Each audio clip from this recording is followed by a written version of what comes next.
Hi friends, मैं हूं आमिर खान और आप देख रहे हैं लीगल अफेयर्स। तो स्वागत है आप सभी का आपके अपने यूट्यूब चैनल लीगल अफेयर्स पर।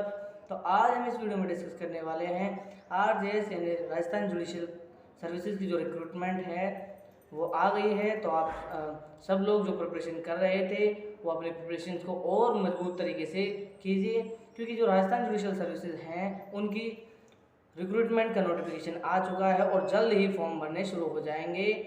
तो आप अगर इस वीडियो तो अगर आप राजस्थान जुडिशियल सर्विसेज के बारे में जानना चाहते हैं तो आप इस वीडियो को बिल्कुल भी मिस मत कीजिएगा और आप इस वीडियो को अंत तक ज़रूर देखिएगा। और अगर आपको हमारी वीडियो अच्छी लगे तो आप इस वीडियो को लाइक और शेयर ज़रूर कीजिएगा, और अगर आप हमारे चैनल पर नए हैं तो आप हमारे चैनल को सब्सक्राइब ज़रूर कीजिएगा। तो चलिए स्टार्ट करते हैं आज की ये वीडियो। तो जो आरजेएस की जो भर्ती निकली है 2021 की, उसमें टोटल जो पोस्ट निकले हैं वो 120 पोस्ट हैं, और जो ये भरे जाएंगी जो ये पोस्ट हैं वो इनके फॉर्म जो हैं वो ऑनलाइन भरे जाएंगे।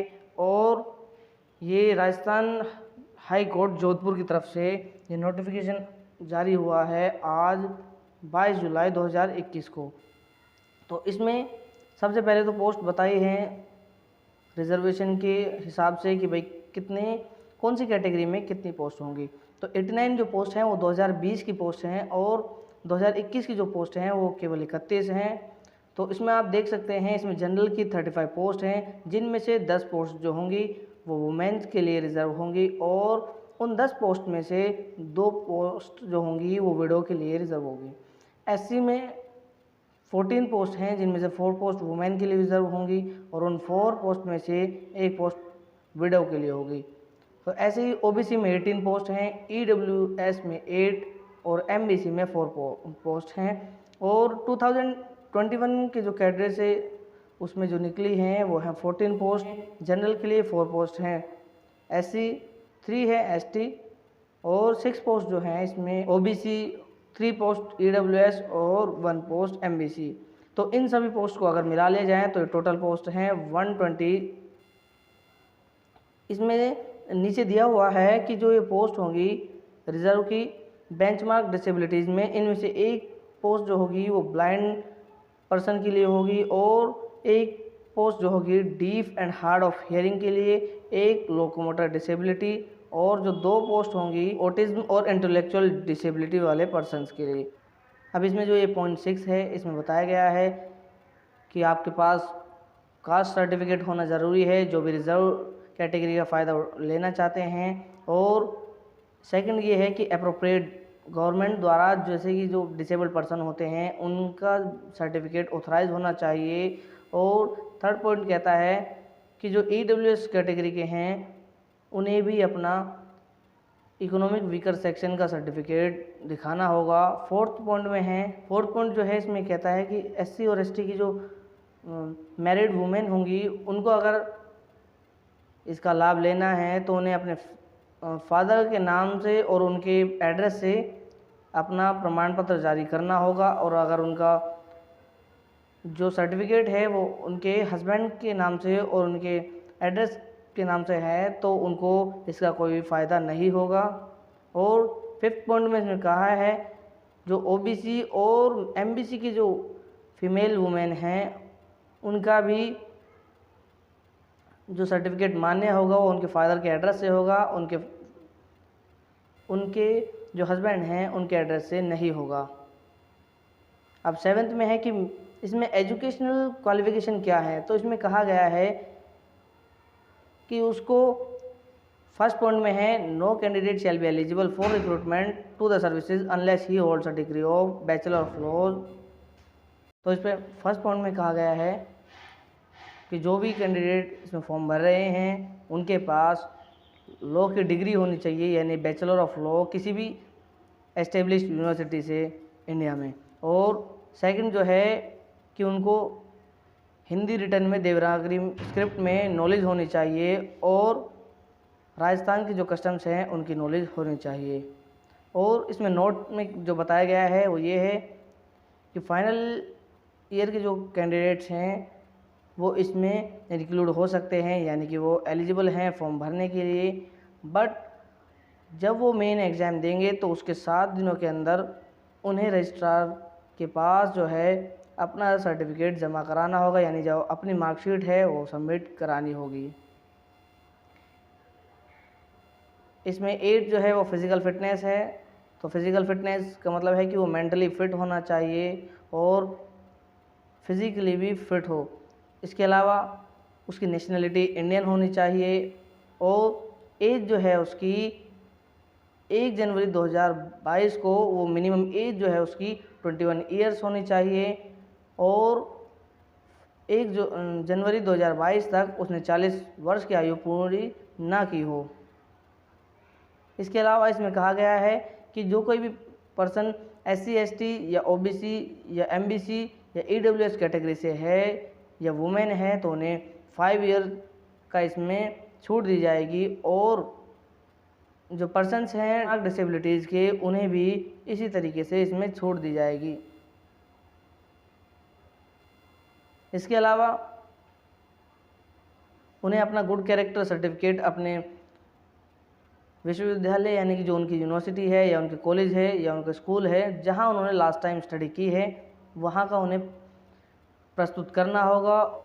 इसकी जो एग्ज़ामिनेशन फ़ीस होगी जनरल कैटेगरी की और OBC की क्रीमी, SC की क्रीमी और जो अदर स्टेट के जो पर्सन होंगे उनकी जो फ़ीस होगी वो 1000 रुपीज़ होगी और राजस्थान के जो OBC कैटेगरी के जो पर्सन हैं जो कि नॉन क्रीमी लेयर में आते हैं या OBC या MBC नॉन क्रीमी लेयर के जो पर्सन हैं उनकी जो फ़ीस होगी वो 750 है और राजस्थान के जो SC ST के कैंडिडेट्स हैं और जो डिसेबल पर्सन हैं उनकी फ़ीस 500 रुपीज़ होगी।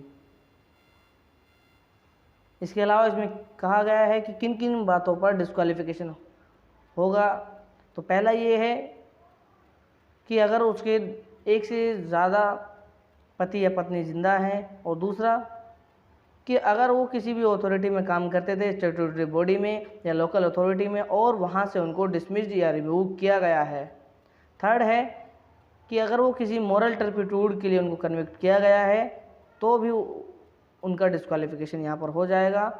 और इसके अलावा अगर उन्होंने कोई एज एन एडवोकेट उन्होंने कोई प्रोफेशनल मिसकंडक्ट कर दिया है तो भी वो इस एग्ज़ाम को देने से डिस्क्वालीफाई हो जाएंगे। इसके अलावा कि अगर उनकी 2 से ज़्यादा अधिक संतान हो तो भी वो इसके लिए डिस्क्वालीफाई हो जाएंगे। इसके अलावा इसमें कहा गया है कि अगर उसने अपनी मैरिज में डॉरी एक्सेप्ट किया था तो भी वो डिस्क्वालीफाई हो जाएगा। अब इसमें ये है कि इसके स्कीम और सिलेबस कैसे होंगे एग्ज़ाम के। तो इसमें कहा गया है कि पहला तो एक तो प्रीलिम्स एग्ज़ाम होगा और एक मेंस एग्जामिनेशन होगा। उसके अलावा यहाँ पर उनका वाइवा वॉइस भी इसमें होगा यानी इंटरव्यू भी इसमें इंक्लूडेड है। तो इसमें कहा गया है कि मेन एग्ज़ाम में उन्हीं कैंडिडेट्स को बैठने का मौका दिया जाएगा। कहा गया है सेकंड पॉइंट में कि मेन एग्जामिनेशन में 15 टाइम्स जो है टोटल वैकेंसी उनको बैठने का मौका दिया जाएगा, पर मिनिमम मार्क्स जो है प्रीलिम्स में जो उनको लाने होंगे SC ST के कैंडिडेट्स को 40% और अदर कैटेगरीज़ के जो कैंडिडेट्स हैं उनको 45% प्रीलिम्स एग्जामिनेशन में लाने होंगे। थर्ड पॉइंट में से कहता है कि इंटरव्यू में 3 टाइम्स होंगे टोटल वैकेंसी के, जिसमें मिनिमम 35% ईच लो पेपर में लाने होंगे और 40% जो मार्क्स हैं वो एग्रीगेट लाने होंगे मेन एग्ज़ाम्स में। और जो SC ST कैटेगरी है उसको 30% लाने होंगे ईच लो पेपर में और 35% मार्क्स लाने होंगे मेन एग्जामिनेशन में। इसके अलावा इसकी वेटेज भी बताई है कि प्रीलिम्स एग्जामिनेशन में वेटेज कैसे होगी। तो इसमें कहा है कि जो 70% जो होंगे एग्जामिनेशन की वो लो पेपर फर्स्ट होंगे और 30% वेटेज जो होगी वो लो पेपर सेकंड से होंगे। इसमें प्रिलिमिनरी एग्जामिनेशन में हिंदी प्रोफिशिएंसी भी आएगी, जिसमें ये चीज़ें गिवन हैं, आप देख सकते हैं आपकी स्क्रीन पर।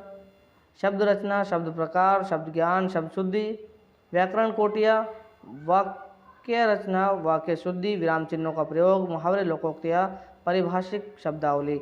और इंग्लिश में आएंगे यहाँ पर tenses, articles and determiners, phrasal verbs and idioms, active and passive voice, coordination and subordination, direct and indirect speech, modals और antonyms and synonyms. Main examination में क्या होगा? मेन एग्जामिनेशन में लॉ के 2 एग्ज़ाम होंगे, लॉ पेपर 1, लॉ पेपर 2, जो कि 3-3 घंटे के होंगे, और लैंग्वेज का भी पेपर होगा जिसमें हिंदी एसे और हिंदी एसे, इंग्लिश एसे उसमें इंक्लूडेड होगा, और वो 50-50 मार्क्स के होंगे, और इंटरव्यू जो है वो 35 मार्क्स का होगा। अब इसमें सिलेबस बताया है कि लॉ पेपर 1 में क्या है। इसमें CPC, constitution of India, Indian contract act, Indian evidence act, limitation act, specific relief act, transfer of property act, interpretation of statute और राजस्थान कंट्रोल एक्ट, और ऑर्डर और जजमेंट राइटिंग भी इसमें शामिल है। लॉ पेपर 2 में क्या है? इसमें CRPC, Indian evidence, IPC, juvenile justice, negotiable instrument, probation of offenders act, protection of women from domestic violence NADV, और इंडिसेंट रिप्रेजेंटेशन ऑफ वुमेन, और POCSO act, sexual harassment of women at work place act, और framing of charge judgement, ये इसमें शामिल हैं law paper 2 में। और language paper जो है उसमें हिंदी ऐसे हिंदी में और इंग्लिश ऐसे इसमें शामिल है। अब इसमें बताया है कि आप कब से एग्जामिनेशन फॉर्म फिल कर सकते हैं। तो इसमें आप 30 जुलाई 2021 को इसमें 1 बजे के बाद से फॉर्म भरना शुरू कर सकते हैं, और ये फॉर्म भरे जाएंगे 31 अगस्त 2021 तक, और आप इसकी फ़ीस 30 जुलाई 2021 से 1 सितंबर 2021 तक जमा करा सकते हैं।